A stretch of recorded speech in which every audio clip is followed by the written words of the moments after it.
English learners and language lovers. Welcome back to another episode of the English Boost podcast. I'm Anna, your ever-enthusiastic guide to the world of English, here to make your learning journey a blast. And I'm Liam, the guy who's here to throw in the jokes and occasionally a useful English tip or two.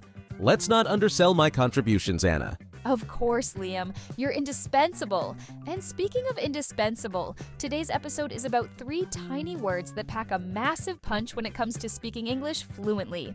In, on, and at. Cue the dramatic music. Dun, dun, dun. These little prepositions are like ninjas of the English language. Silent, sneaky, and capable of totally flipping the meaning of a sentence. Exactly. I mean, think about it. Saying, I'm in the train versus I'm on the train can mean 2 totally different things depending on where you are. And don't even get me started on at the train. You're either a commuter, a clumsy surfer stuck on the roof, or a total mystery. See? High stakes, folks. That's why mastering these little words is so important. They might be small, but they're the secret sauce to sounding natural in English. And today, we're going to break it all down for you in a fun and easy way. We've got 5 sections coming up, each focused on helping you understand and use these prepositions like a pro. From relatable examples to easy tricks to remember them, we've got you covered. So, grab your headphones, maybe a cup of coffee or tea, and let's dive into the ninja-like world of in, on, and at. Ready, Liam? Born ready. Let's go, people. But before Section 1, make sure you are already subscribed and stay tuned for new videos every week. Section 1. Why prepositions matter in fluent English. All right, let's kick things off by talking about why prepositions like in, on, and at are such big deals in English. Liam, you've traveled a lot. Have you ever heard a preposition mistake that made you do a double take? Oh, absolutely. I was in Spain once, and someone asked me, "Are you in the bus?" And I looked at them like, "Wait, are you inside it or on top of it?" Classic. And that's the thing. Prepositions might seem tiny and unimportant, but they can completely change the meaning of a sentence. Exactly. Like saying, "I'll meet you in the park" versus "I'll meet you at the park." One means we'll probably be wandering around inside the park looking for each other, and the other means I'll see you at the entrance. So true. And here's why this matters for fluency. Native English speakers instinctively understand the nuance of these words. When learners use the wrong preposition, it can make their speech sound a little off, even if the rest of the sentence is perfect. It's like showing up to a black tie event in flip-flops. People notice. Great analogy. But don't worry, everyone. We're here to help you avoid those flip-flop moments in English. By the end of this episode, you'll be using in, on, and at with confidence. And hey, don't stress about mistakes. Even native speakers mess these up sometimes. I mean, I once told someone I'd meet them on the airport. Spoiler alert, I was not on the roof of the terminal. I hope not. All right, let's keep things rolling. Up next, we're diving into the ins and outs of in, pun very much intended. Section 2. Breaking down. In, when and how to use it. All right, let's talk about the first preposition on our list, in. Now, Liam, when you hear the word in, what pops into your mind? Definitely not math class. I think of something enclosed like being in a box or in a room. You know, something cozy or claustrophobic depending on how you feel about tight spaces. Right, that's spot on. In is all about being inside something, whether it's a physical space, a time period, or even an abstract situation. For example, I'm in the kitchen means I'm inside that space. Easy, right? Totally. And for time, it's like, I'll finish this podcast in an hour. Basically, I'll complete this masterpiece within that time frame. Exactly. And here's another way we use in, to talk about periods of time, like in the morning, in 2024, or in winter. It's like zooming out and looking at a specific chunk of time as a container. Mind-blowing. Time is a container. Someone call Christopher Nolan. Love it. And don't forget abstract situations, like when you say, I'm in trouble, or she's in love. It's like being immersed in an experience, whether good or bad. Right, because no one wants to be in debt. But being in shape, that's a win. Great examples. Now, here's where learners sometimes trip up. They might say, I'm in the car, which is correct because it's enclosed, but then mix it up and say, I'm in the plane. Actually, we say I'm on the plane, but we'll explain that in the next section. Classic cliffhanger, Anna. You're good at this. Thanks, Liam. So, here's a quick tip for remembering in. Think of it as stepping inside something, a room, a period of time, or even a situation. The key is the idea of being enclosed. Love it.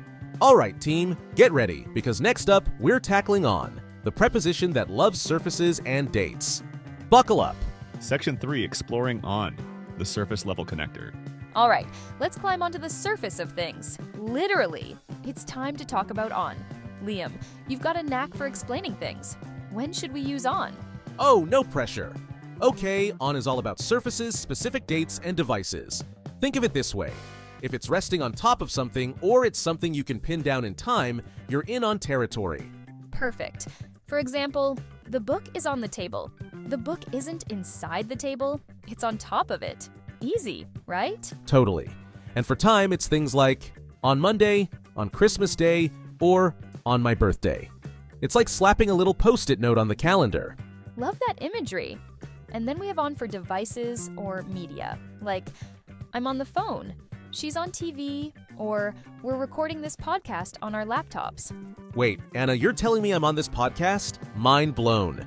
Yes, Liam, you're on the podcast. And here's where learners sometimes get confused. For example, you wouldn't say I'm on the room because a room isn't a surface. You'd say I'm in the room. But you would say the book is on the desk because desks have surfaces. And let's not forget idiomatic expressions, like when you're on a roll on cloud 9 or on your game.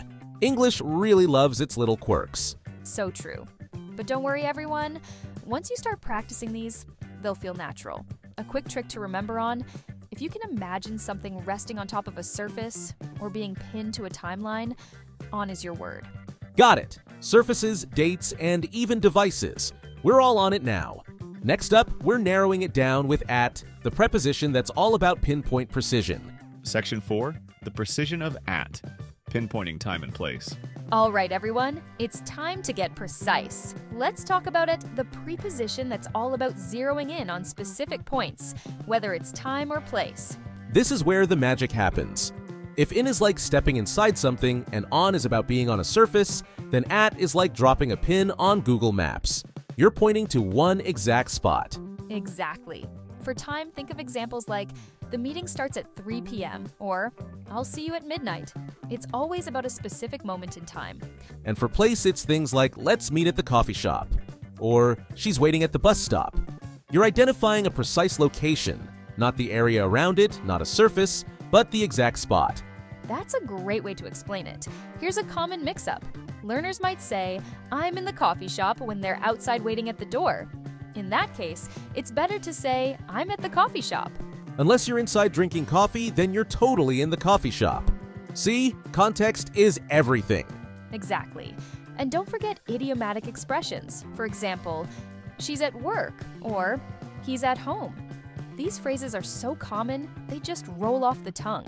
Oh, and one more. I'm terrible at math. That's using at to talk about skill levels or focus points, which, by the way, I totally relate to. Thanks for sharing, Liam. Here's a quick tip for remembering at. Think of it as a laser pointer.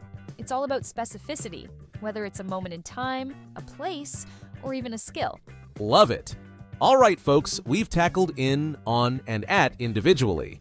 Up next, we're tying it all together with common pitfalls and some fun tricks to master these prepositions once and for all.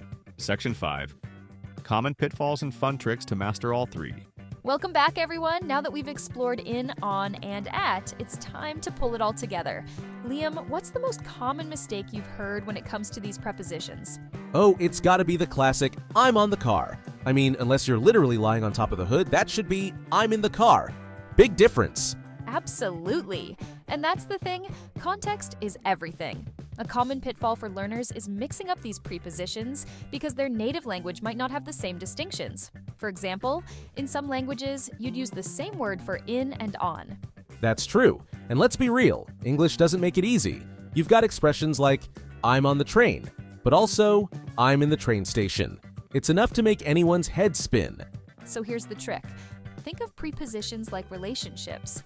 In is for when you're deeply involved, like being inside a room or a time period. On is for when you're connected but on the surface, like being on a date or, on a table. And at is when you're pinpointing something like, we'll meet at the cafe. Did you just turn prepositions into a dating metaphor? Hey, if it helps people remember, Why not? Here's another fun mnemonic. In is inside, on is over a surface, and AT is at a point. Think of it as IOA. Inside, over, at. Love that! And for those of you who like practice, here's a quick exercise. Imagine you're describing your day. Where are you in, where are you on, and where are you at? For example, I'm in my office sitting on a chair and at my desk. That's a great one. And don't forget, practice makes perfect. The more you use these prepositions, the more natural they'll feel. Try writing a short paragraph about your day and focus on using in, on, and at correctly. And if you make mistakes, don't worry about it. That's how you learn. Even native speakers mess up sometimes. We're looking at you on the airport gang. Guilty as charged. All right, folks, that wraps up our tips for mastering in, on, and at. But stick around. We've got a little challenge for you. And that's a wrap for today's episode of the English Boost podcast. We hope you're feeling more confident about using in, on, and at. Remember, these tiny words might seem tricky at first, but with practice, they'll become second nature. Absolutely. And hey, here's a little challenge for you. Try to describe your day or even your plans for tomorrow using as many in, on, and at phrases as you can. Then share your sentences with us on the comments. Yes, we'd love to see your examples. And don't forget, learning English is all about progress, not perfection.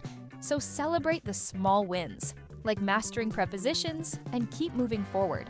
Also, let us know if you've got any funny preposition stories, like have you ever told someone you were on the car when you meant in it? We're here for all the laughs. Definitely. And if you enjoyed this episode, don't forget to follow, subscribe, and leave us a review. It helps more learners find us and join the English Boost podcast family. And on that note, we'll see you in the next episode on whatever platform you're listening to us and at the top of the charts. Too much? Just the right amount, Liam. Thanks for listening, everyone. Keep practicing, stay curious, and we'll catch you next time.